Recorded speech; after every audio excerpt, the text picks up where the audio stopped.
بسم الله. دي صورة من قناة السويس، والمركب دي مركب مصرية، والحكومة المصرية هي اللي غرقتها، أو بمعنى أصح حطتها في القناة بالعرض، بحيث إنه أثناء العدوان الثلاثي إن مفيش سفن تخش لينا أو تطلع من عندنا. يعني في حرب شغالة، وطبعا كان فيها إسرائيل. ففكرة فعلا ذكية وسهلة، يعني ان هم يجيبوا سفينة ويحطوها بالعرض علشان تمنع اي حد ان هو يعني يدخل وكده. يعني سبحان الله انه في واحد زمان في التاريخ المصري، مش فاكرة مين، لكن هو مشهور جدا. قال لهم بلاش تحفروا قناة.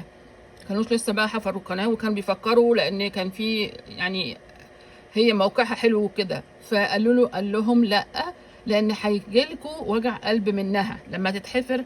هيجيلكوا فعلا، والناس هتطمع فيها، وهيبقى سهل ان الناس المعفنه تخش عندكوا. ففعلا الكلام ده طلع مظبوط. هذا الشخص طلع حكيم فعلا.